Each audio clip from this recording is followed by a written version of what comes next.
अस्सलाम वालेकुम दोस्तों, मैं हूं इकबाल खुर्शीद। 1 मिनट स्टोरी की इस इंतहाई अहम एपिसोड में खुशामदीद, जहां हम बात करेंगे एक ऐसे नावल के बारे में जो पाकिस्तानी तारीख के सबसे हौलनाक वाक़ये के गिर्द घूमता है। एक ऐसा वाक़या जिसने पूरे पाकिस्तान में सनसनी फैला दी और बैन अवी तवज्जो भी हासिल की अपनी अब खुद से जुड़ी खूनरेज़ी की वजह से, खुद से जुड़ी कर्मनाक कहानियों की वजह से। मैं जिक्र कर रहा हूँ जावेद इकबाल की। जावेद इकबाल जो 100 बच्चों के कातिल के तौर पे मारूफ है। लाहौर में ये वाक़या हुआ, एक शख्स सामने आया जिसने दावा किया कि उसने 100 बच्चों को कत्ल किया है और पूरे पाकिस्तान में सनसनी फैल गई। इस खबर ने बैनुल-अक़वामी मीडिया की तवज्जो भी हासिल की और जब उसकी कहानी सामने आई तो कितने ही कर्मनाक वाक़यात हमारी आंखों के सामने घूम गए।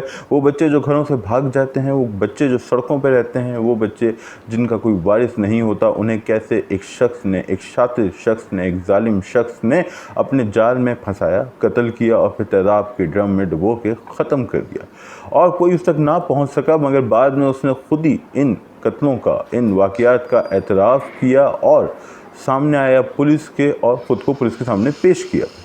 तो ये एक ऐसा वाक़या था जिसने पूरी दुनिया की तवज्जो हासिल की। और पाकिस्तान के अंदर जो ये ख्याल किया जाता था कि हमारे यहाँ जराइम इस सतह के नहीं हैं, हमारे यहाँ सीरियल किलर नहीं है, हमारे यहाँ साइकोपैथ नहीं है, वो ख्याल गलत साबित हुआ। आपके सामने एक ऐसा सीरियल किलर, एक ऐसा साइकोपैथ सामने आया जिसने 1-2 नहीं बल्कि 100 बच्चों का कत्ल किया। लेकिन सवाल ये है कि उसने ऐसा क्यों किया, उसकी मोटिवेशन क्या थी, उसके मकासद क्या थे और क्यों उसने 100 के बाद मज़ीद कत्ल ना करने का फ़ैसला किया और ख़ुद को पुलिस के हवाले किया। इस बारे में कुछ किताबें ज़रूर लिखी गई हैं, मगर अब एक नावल सामने आया है जिसका उन्वान है, जिसका नाम है कुकड़ी। इसे अबू अलिया साहब ने लिखा है। हमारे दोस्त मारूफ मुसन्निफ़ और हिदायतकार जनाब अबू अलिया, जो अली सज्जाद शाह उनका असल नाम है, अबू अलिया के नाम से मारूफ़ हैं। मुतअद्दिद किताबें लिख चुके हैं। गुज़िश्ता चंद बरसों में तेज़ी से उनकी किताबें आईं, उनकी फ़िल्म्स आईं। गो के कोविड की वजह से, कोरोना की वजह से सिनेमा पे बंदिश थी, ये मीडियम महदूद हो गया था, मगर हमारे दोस्त ने, अली सज्जाद शाह ने इस सिलसिले में काविश जारी रखी और अभी भी उनकी फ़िल्म्स पाइपलाइन में है। और हम तवक्को करते हैं कि जैसे ही सिनेमा खुलेगा उनकी फ़िल्में ज़ीनत बनेंगी पर्दे की। लेकिन अभी हम बात करें इस नावल के बारे में। एक नावल जो 100 बच्चों के कातिल से मुताल्लिक़ है। ये नावल उन्होंने लिखा है, ये एक हसास मौजू था, इस मौजू को उन्होंने उठाया है। इसके बारे में चंद बातें अहम हैं। पहली बात तो ये कि ये नावल मुकम्मल नहीं है, बल्कि ये 3 जिल्दों में है। जी हाँ, ये नावल 3 जिल्दों में है, यानी 3 पीसीज़ में मुकम्मल होगा। तो इससे पहले जो पॉपुलर लिटरेचर लिखा जाता रहा है उसमें तो हमने देखा कि भाई एक साथ होती हैं, यानी किताबें एक से दूसरी, दूसरी से तीसरी जिल्द के अंदर मुकम्मल होती हैं, मगर इस नौ की किताब जिस ढंग पे उसे शाये किया है, ऐसा खाल खाल ही होता है। तो ये 3 जिल्दों में मुकम्मल होगी पूरी कहानी। अभी पहला हिस्सा हमारे सामने आया है, जहाँ जावेद इकबाल गिरफ़्तार होता है, एतराफ़ करता है, उससे जुड़े हक़ाइक़ दुनिया के सामने आते हैं और फिर उसे एक ख़ास जगह ट्रायल के लिए, एक ख़ास मरहले पे कहानी को ख़त्म किया गया है, पहली किताब को ख़त्म किया गया है, जहाँ उसका ट्रायल होना है और वहाँ हमें क्लू मिलता है कि कहानी कैसे आगे बढ़ेगी। पहला नुक्ता।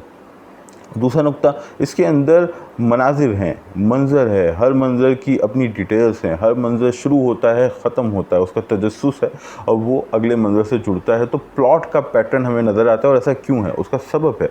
उसका सबब यह है कि अबू अलिया ने इसे एक स्क्रिप्ट के तौर पे लिखा था। पहले मरहले पे उनकी ख्वाहिश थी कि इस हसास मौजू पे एक फ़िल्म बनाई जाए, मगर जैसे कि आप जानते हैं कि ये कभी आसान नहीं होता। पाकिस्तान के अंदर सेंसर की जितनी बंदिशें हैं, उनके होते हुए ये मुमकिन नहीं है कि इस मौजू पे, इतने हसास मौजू पे आप खुल के एक फ़िल्म बना सकें और तमाम चीज़ें बयान करें जो आप करना चाहते हैं इस मीडियम से। तो फ़िल्म नहीं बन सकी, उसके लिए बजट भी चाहिए था, सेंसर बोर्ड के भी मसाइल रहे होंगे या कुछ और वजूहात होंगी। तो उन्होंने फ़ैसला किया कि क्यों ना इसे किताब की सूरत लाया जाए, ताकि कम से कम ये कहानी लोगों तक पहुँचे और बादतन जब मौका हो तो वो फ़िल्म की सूरत भी लोगों के सामने आए। तो हम तवक्को करते हैं कि आज नहीं तो कल हम इसे फ़िल्म की सूरत भी देखेंगे और उन्हीं की काविश होगी। मगर फ़िलहाल नावल हमारे सामने है। नावल मैंने पढ़ा है, पुरतजस्सुस नावल है। जैसे मैंने आपसे कहा कि ये मनाजिर की सूरत कहानी बयान करता है, एक प्लॉट है, प्लॉट के पैटर्न पे इसे लिखा गया, जिसका सबब था कि पहले एक स्क्रिप्ट की सूरत में था, तजस्सुस को बढ़ाता है। और मुसन्निफ़ का ये दावा है कि वो इस कहानी से जुड़े दीगर हक़ाइक़ जिनके बारे में बहुत कम बात की गई या नहीं की गई, उन्हें इस किताब के ज़रिए मंज़र आम पे लाना चाहते हैं। जावेद इकबाल की कहानी के पीछे जो कहानी है वो बयान करना चाहते हैं, वही कहानी हम सब सुनना चाहते हैं। चूँकि पहले मरहले पे जब जुर्म होता है तो हम मुजरिम की जानिब इशारा करके उसकी मजम्मत करते हैं, मगर जैसे वक्त गुजरता है हमें मौका मिलता है कि हम उस मामले की गहराई में जाएं, उसका तज़िया कर सकें। और अली सजाद शाह ने ऐसी ही एक कोशिश की है। हम इस कोशिश के लिए अपनी नेक तमन्नाओं का इजहार करते हैं और उम्मीद रखते हैं कि आने वाले वक्तों में उनके जो बाकी इस किताब के जो हिस्से हैं वो शाये होंगे, तवज्जो हासिल करेंगे और ज़ेर बहस आएंगे। दोस्तों, मैं था इकबाल खुर्शीद, एक फिक्शन नगार, ब्लॉगर और जर्नलिस्ट। आप देख रहे थे वन मिनट स्टोरी। और आपसे दरख्वास्त है, अगर आपने वीडियो देखी आपको पसंद है तो काइंडली चैनल को सब्सक्राइब करें, लाइक करें, बेल आइकन दबाएं, अपना फीडबैक हमें ज़रूर दें, चूँकि हमें उसकी सख्त ज़रूरत है। खुदा हाफिज़।